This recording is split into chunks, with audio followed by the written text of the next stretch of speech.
Olá, boa tarde. Iniciamos aqui agora mais uma aula do nosso curso e na aula de hoje nós vamos falar sobre economias de escala e economias de escopo. O objetivo dessa aula é apresentar componentes básicos dos custos de produção e o relacionamento desses componentes com as economias de escala e com as economias de escopo. Esses componentes básicos eles foram apresentados também na matéria JET 72. Nós vamos apresentar aqui de novo para aqueles que não tiveram essa apresentação. Para nós economistas, as empresas elas têm alguns custos que variam com a unidade produtiva, com a unidade produzida, e outros custos que são fixos. Nossa diferenciação de custos vai se basear principalmente nessas classificações, o que seriam custos fixos e o que seriam custos variáveis. O custo fixo, o nome já diz, ele vai ser gasto independente do nível de produção. Eu tenho um determinado grupo de dispêndios que eu tenho que ter e independe de quanto que eu produzo. É como aluguéis, a quantidade de equipamentos, uma manutenção de fábrica, o seguro, entre outras coisas. Independe de se eu estou produzindo ou não, eu tenho aquele custo para pagar. Já os custos variáveis, eles são custos que variam proporcionalmente com o nível de produção. Então, ele vai depender do quanto eu produzo. Vai depender, por exemplo, um custo variável, por exemplo, é a matéria-prima. Outro custo variável é a eletricidade que eu gasto na minha planta produtiva. Ok? É importante notar que nós, quando estamos falando de diferenciação de custo fixo e custo variável, isso só vai fazer sentido quando a gente trata de curto prazo. Porque no curto prazo, o que é para um economista o curto ou longo prazo? O curto prazo para um economista é quando algum dos fatores de produção ele não é variável. Eu não consigo fazer com que ele varie na minha produção. Quando eu falo de longo prazo, eu falo que eu consigo variar todos os fatores de produção. Então, não faz sentido mais no longo prazo eu falar de custos fixos, porque todos os custos seriam variáveis. Agora aqui nós estamos falando de curto prazo, então nós só estamos falando de produção onde existe custo fixo e custo variável, ok? Bom, se eu tenho a definição de custo fixo e custo variável como os definidores dos custos total da empresa, eu posso definir que o custo total ele é dado como a soma dos custos fixos mais os custos variáveis. Então, quando a quantidade produtiva cresce, o aumento do custo total ele corresponde somente ao aumento dos custos variáveis necessários para produzir a maior quantidade de produto. Os custos fixos são dados, eu não modifico ele. Mas para nós, dado que nós classificamos custo fixo e custo variável, é importante a gente pensar em alguns outros conceitos, que são conceitos relacionados à média desses custos, para que a gente possa entender em um formato gráfico estruturas e movimentações dos custos que são importantes para a gente definir economia de escala e escopo. Ok? Então, se eu estou falando de custo médio, eu posso dividir todos os custos e classificar os custos fixos, variáveis e custos totais como custos médios. E o que seriam esses custos médios? O custo variável médio, ele seria nada mais do que o custo variável dividido pela quantidade produzida naquele momento. Da mesma forma, o custo fixo médio é o custo fixo dividido pela quantidade produzida. E, por analogia, o custo total médio, ele seria o custo total dividido pela quantidade produzida. E o custo total médio também é a soma do custo variável médio e do custo fixo médio. Então, o custo variável médio e o custo fixo médio, eles nunca vão poder ser maiores do que o custo médio. Eles são, na verdade, iguais por nossa própria definição.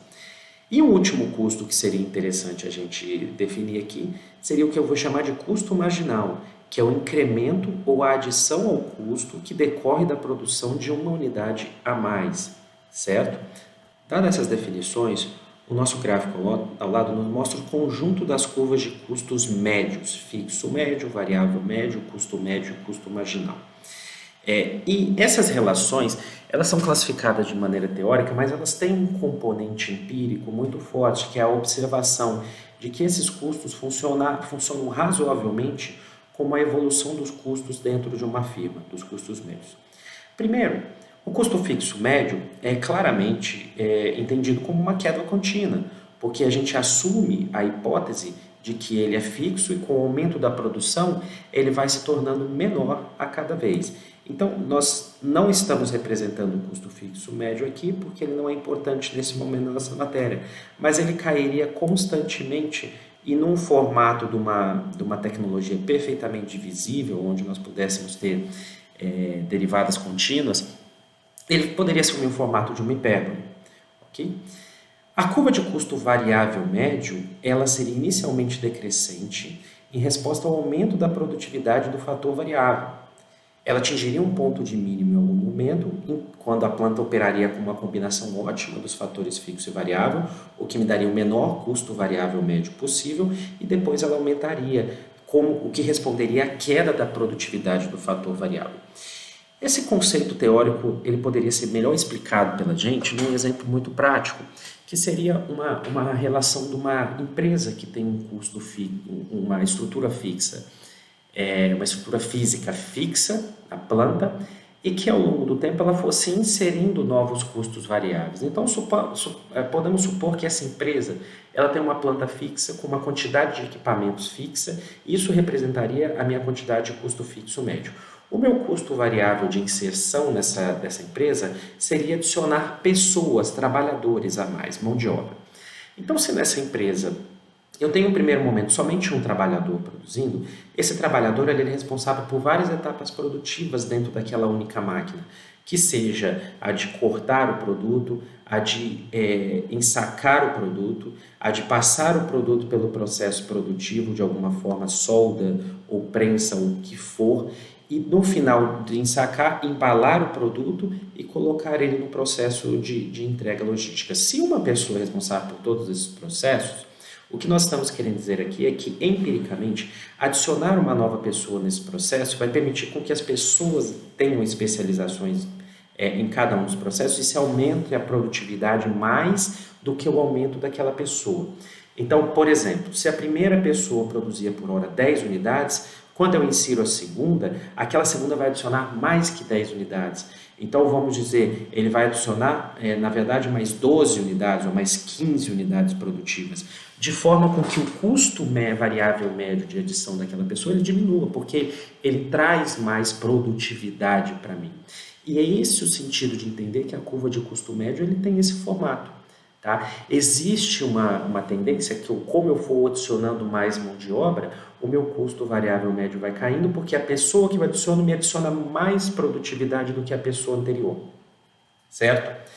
Só que isso vai se dar até um certo ponto. Como uma estrutura é fixa, o que acontece é que, dada uma estrutura fixa, em algum momento eu não consigo adicionar mais pessoas, porque a adição daquelas pessoas, ao invés de aumentar mais a produção, ela pode vir até atrapalhar a quantidade produzida, porque eu passei de um ponto de ótimo nesse processo. Então, vamos dizer que essa máquina comporta 4 pessoas, cada uma em uma etapa do processo produtivo. Se eu adiciono a quinta, eu posso começar a ter uma queda de produtividade e isso atrapalhar a minha produção. Ou seja, se eu estou num pedaço que agora as pessoas que eu adicionei, elas têm uma produtividade, cada uma adiciona 20, a próxima que eu adicionar, ela vai me adicionar só 17, 16, 15, o que significa que eu estou perdendo produtividade e eu entro no formato de uma minha curva de custo variável médio, onde esse custo começa a subir. Essa é a proposição teórica de uma observação empírica das curvas de custo, da combinação das curvas de custo. E, como a curva de custo médio ela corresponde à soma das curvas de custo fixo médio e custo variável médio, a curva de custo médio ela também assume um formato em U, no qual ela decresce inicialmente, atinge um ponto de mínimo ao nível ótimo de operação da planta, que nós estamos chamando aqui, e depois ela começa a crescer. Né? Isso é o que a gente chama de refletir a lei dos rendimentos decrescentes, que é justamente isso que eu falei para vocês. A produtividade cai, o rendimento das empresas também cai. Então, isso se reflete numa curva de custo crescente ao longo desse tempo. E a curva de custo marginal, por último, ela assume o formato em U, que também se explica pelas leis dos rendimentos marginais decrescentes. A curva de custo marginal, ela é menor à curva de custo variável médio, Por quê? Porque o custo marginal de inserir uma nova pessoa na minha unidade produtiva, ele é menor do que a da pessoa passada, porque essa pessoa produz mais. Então, o custo dessa nova pessoa é menor do que o da passada. Então, em todos os momentos onde a curva de custo variável média é decrescente, a curva de custo marginal ela é menor do que a curva de custo variável médio, porque essa nova pessoa que eu inseri, o custo dela é menor do que a passada. Quando o meu custo variável médio ele se torna crescente, quer dizer que o meu custo marginal da próxima pessoa que eu inseri, eu estou utilizando pessoa como uma analogia para ficar mais fácil, ele vai ser maior do que a da pessoa passada. Então, o meu custo marginal ele passa a ser maior do que o meu custo variável médio. E aí ele cresce de maneira mais rápida. E é por isso que, teoricamente, a curva de custo marginal ela vai passar a curva de custo variável médio e a curva de custo total médio no ponto de mínimo da curva de custo variável e da curva de custo total médio.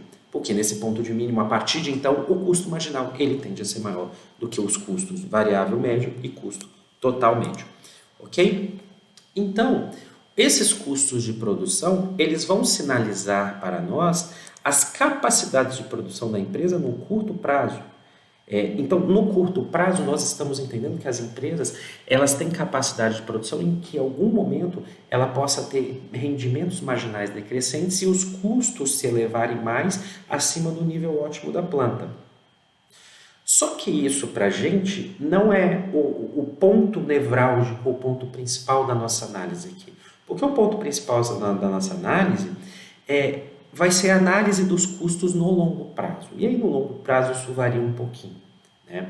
No longo prazo, por definição econômica, como eu falei no começo da aula, a empresa ela pode escolher a quantidade de todos os fatores que ela vai utilizar. Então, a curva de custo de longo prazo, a gente pode considerar ela como uma curva, chamada uma curva de planejamento. Tá? Porque no longo prazo o que vai importar é o exame do comportamento global do custo, diante da possibilidade de variação dos fatores de produção.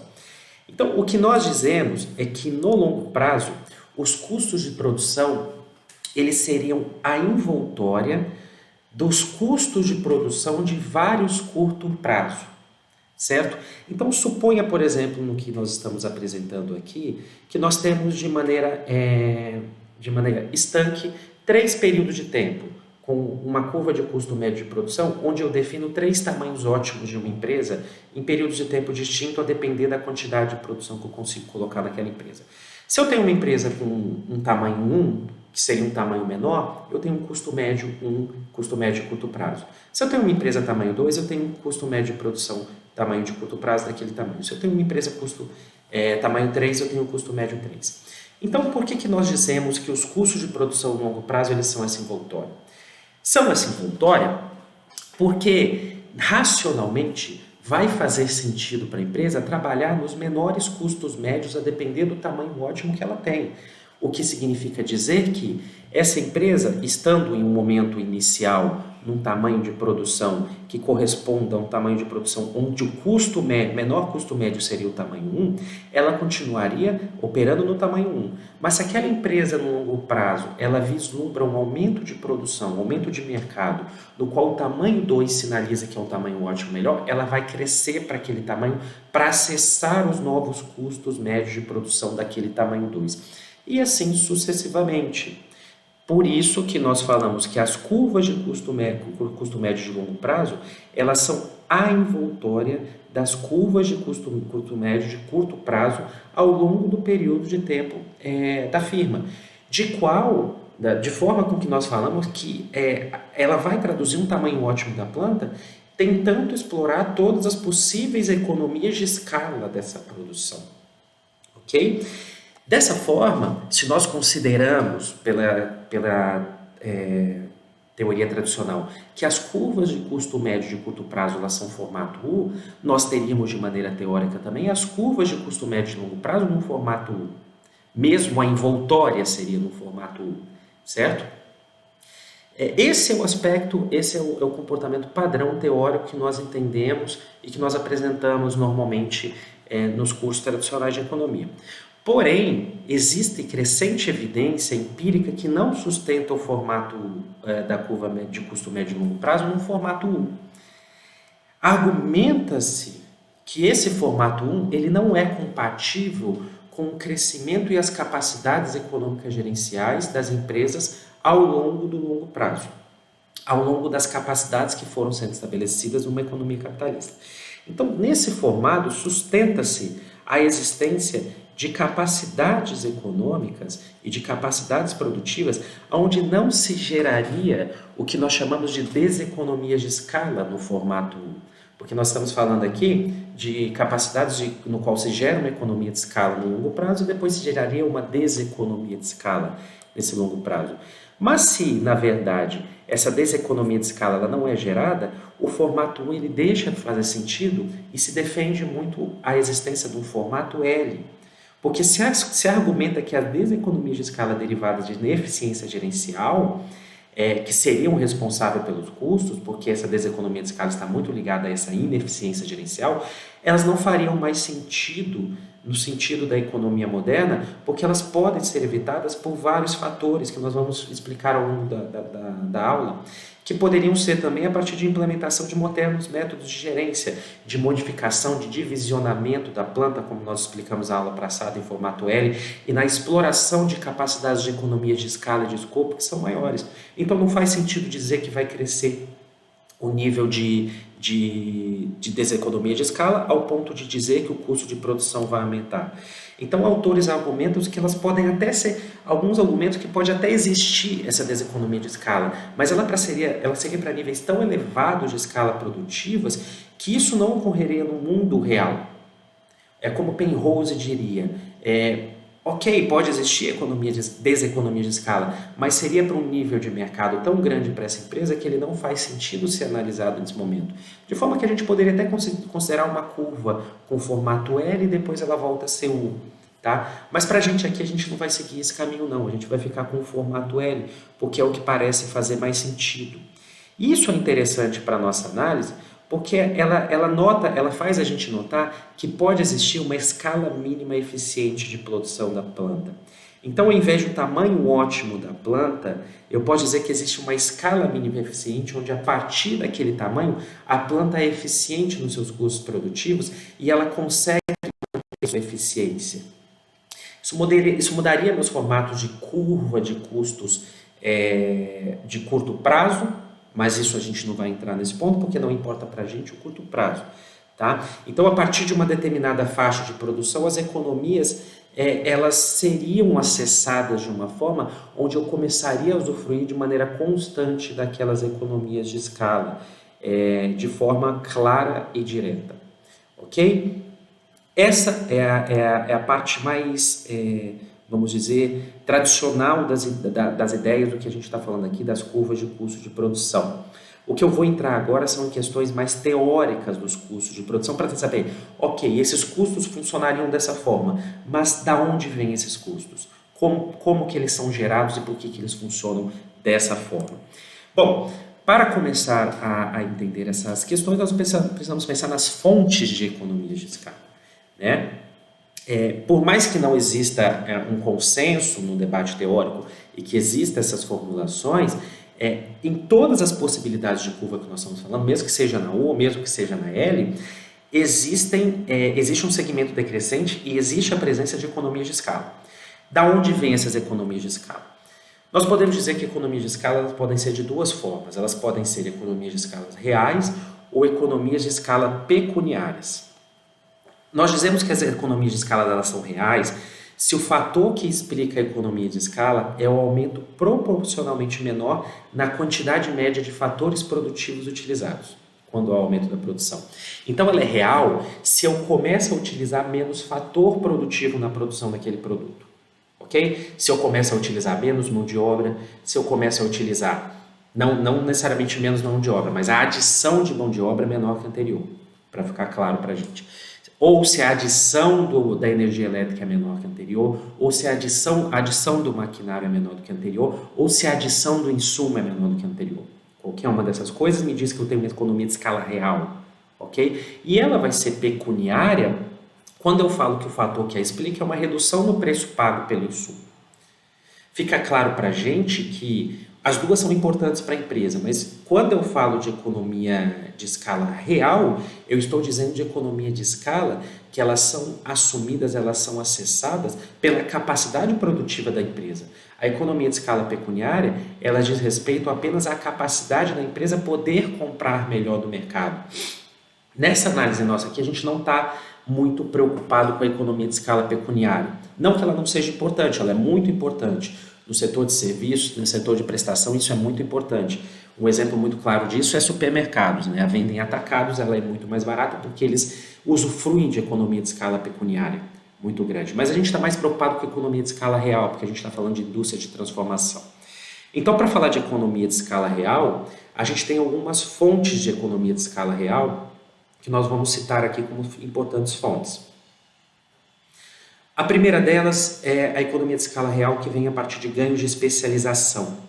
Tá? O que significa basicamente o que eu falei no passado, na mesma explicação da minha empresa com uma fonte fixa de produção, que é quando eu tenho uma maior quantidade de produto demandado, maior pode ser a minha divisão do trabalho, porque se eu tenho mais demanda, mais os trabalhadores e as máquinas poderão se especializar. Então, se eu tenho mais demanda, eu posso criar especializações nos meus produtos, nos meus trabalhadores, de forma com que essa especialização de cada trabalhador faz com que ele ganhe especialidades e ganhe agilidade e produtividade na produção daquele produto. Fica como exemplo aqui do livro, se vocês olharem o quadro 3.3 do capítulo, vocês vão ver os exemplos que são exemplos clássicos que todos nós já conhecemos, que é o exemplo da fábrica de alfinetes do Adam Smith e o exemplo do sistema de produção fordista, o sistema de produção em massa. Isso são ganhos de especialização, claramente entendidos nisso. A segunda fonte de ganhos de economia de escala seria a indivisibilidade técnica, porque em algum momento isso se relaciona com o tamanho dos equipamentos industriais. Porque nem sempre é possível comprar um equipamento com o tamanho exato do que eu preciso produzir. Normalmente eu compro equipamentos que têm capacidades físicas exatas de produção e eu opero em capacidades físicas daquele equipamento que são menores do que a capacidade total dele.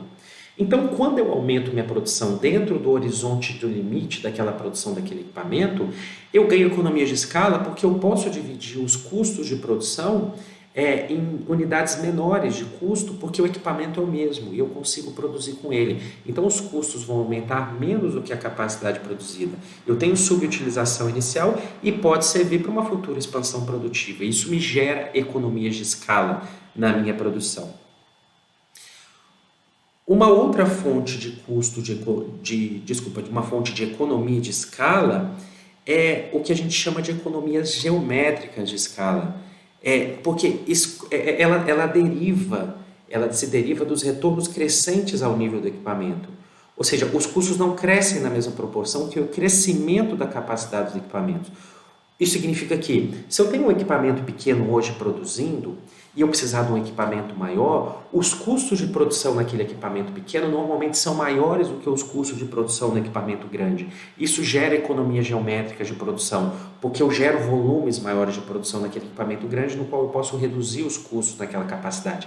Então, ter maior escala me gera maior capacidade de gerar mais escala e menores custos de produção. Isso me gera o que eu estou chamando de economia geométrica. E uma outra fonte de redução e de economia de escala é o que a gente chama de economia relacionada aos grandes números, a lei dos grandes números. Porque quanto maior o tamanho da minha planta produtiva, maior o número de máquinas utilizadas e proporcionalmente menor deverá ser o meu staff de manutenção, menor vai ser o número de peças de reposição necessário, menor vai necessário ser o número de pessoas designadas para a quantidade de limpeza e de realização de etapas da manutenção daquelas máquinas, de forma com que isso me gera economia de escala. São pequenas, mas ainda geram. Elas não são as principais, é por isso que a gente está falando dela como uma das últimas fontes de economia de escala. Mas essas 4 fontes, elas são importantes e elas podem me gerar capacidade de redução de custos de economia de escala. Nota-se aqui agora que eu estou falando dessas 4 fontes que elas são relacionadas à quantidade produzida. E ela não tem nenhuma referência, eu não fiz nenhuma referência aqui ainda, ao tempo de produção despendido. Eu estou falando da quantidade produzida. Mas quando a gente começa a incorporar o tempo, ou seja, como a quantidade varia com o passar do tempo, eu também posso começar a acessar outras fontes de economia de escala que são economia de escala dinâmicas. Eu estava falando de estática, eu estava falando que eu consigo aumentar a produção com a quantidade produzida. Mas agora, quando eu falo dinâmica, eu estou falando com a variação da quantidade produzida com o passar do tempo. E isso seriam economias dinâmicas.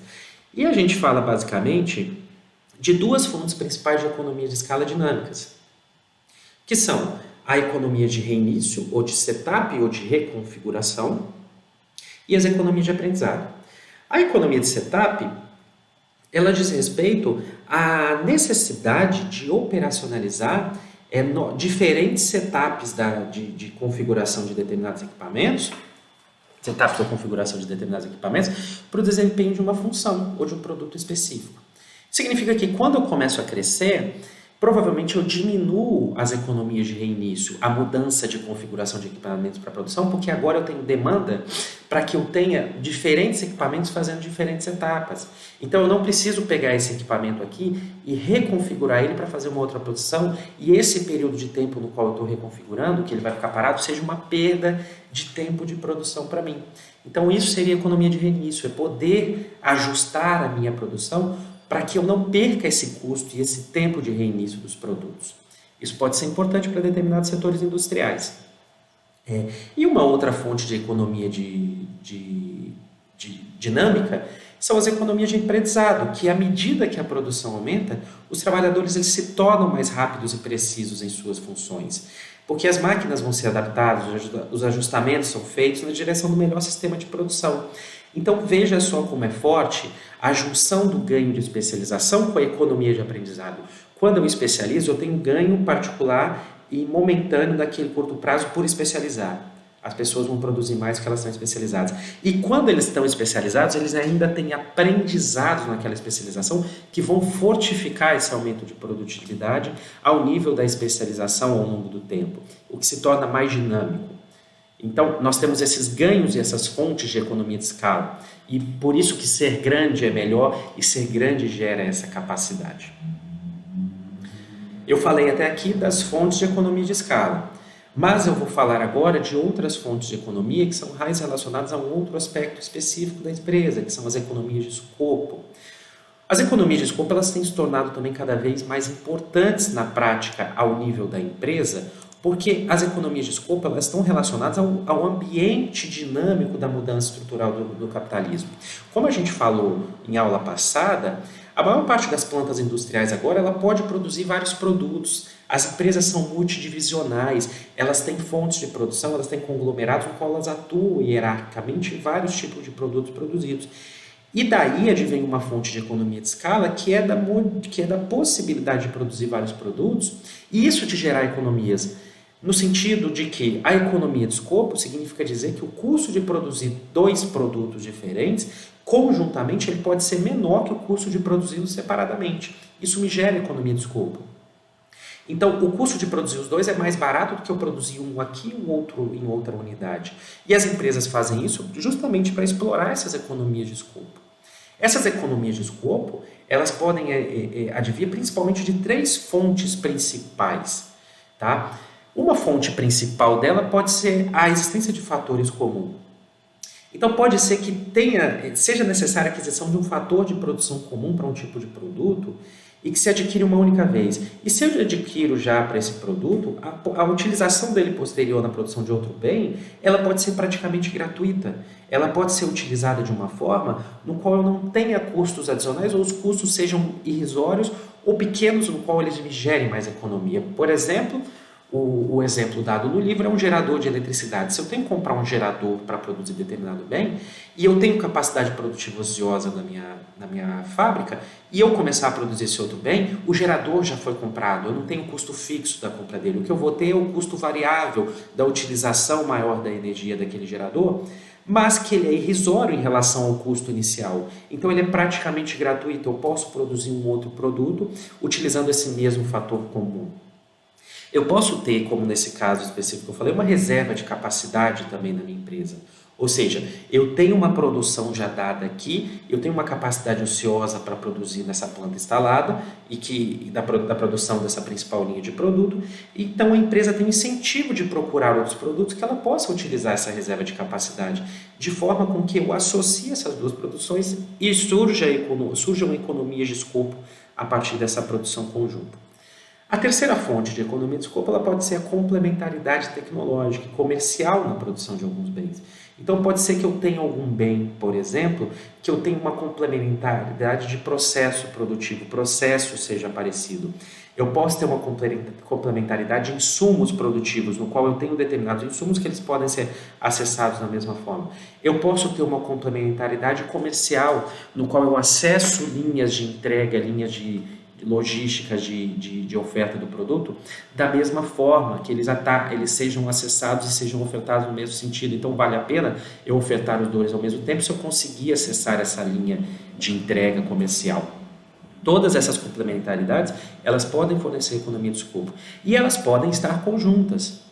Eu posso utilizar a complementaridade tecnológica para acessar uma reserva de capacidade da minha empresa, porque é mais fácil. Então, eu utilizo de economia da escopo ao nível de dois fatores comuns, certo? Então, isso pode me gerar essas capacidades. E é por isso que tão claramente nós vemos hoje firmas multidivisionais atuando muitas vezes na mesma planta produtiva, fornecendo várias linhas de produtos que têm complementaridades, porque existe reserva de capacidade, ou porque eu posso utilizar determinados fatores comuns que vão diminuir os meus custos de produção.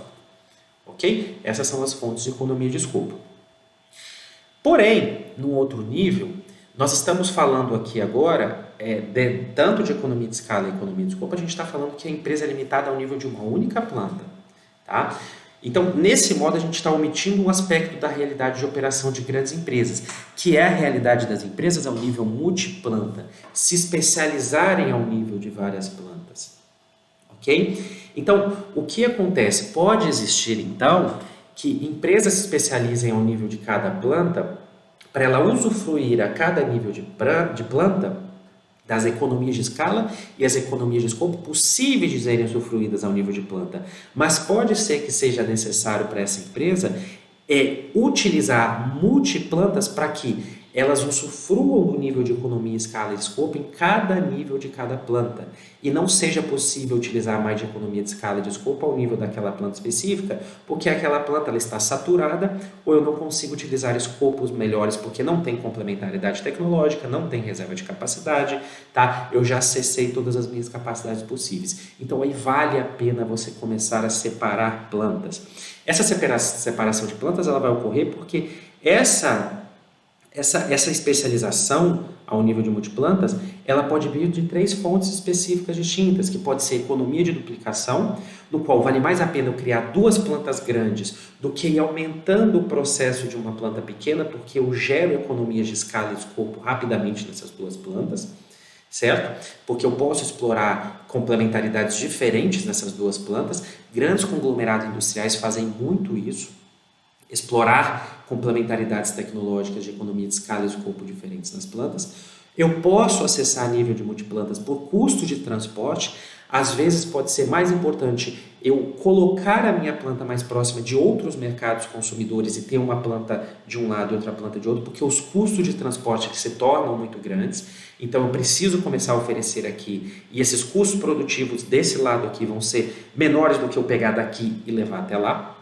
Então eu posso acessar esse nível multiplanta e eu posso especializar ao nível das multiplantas. Eu posso criar especializações, como eu já havia falado, né? Ela é melhor criar especialização ao nível da multiplanta do que eu criar especialização ao nível só de uma planta. Então a empresa vai estar pesando tudo isso o tempo todo, porque isso também dá flexibilidade de operação. Se eu consigo fazer esses destaques e essas operações ao nível multiplanta, eu posso possuir mais flexibilidade e pode contribuir para a redução de custo quando eu comparo ao nível de uma única planta, no qual eu posso reduzir custos, posso reduzir a depender da sinalização do mercado para determinadas complementaridades tecnológicas, comerciais e reserva de capacidade.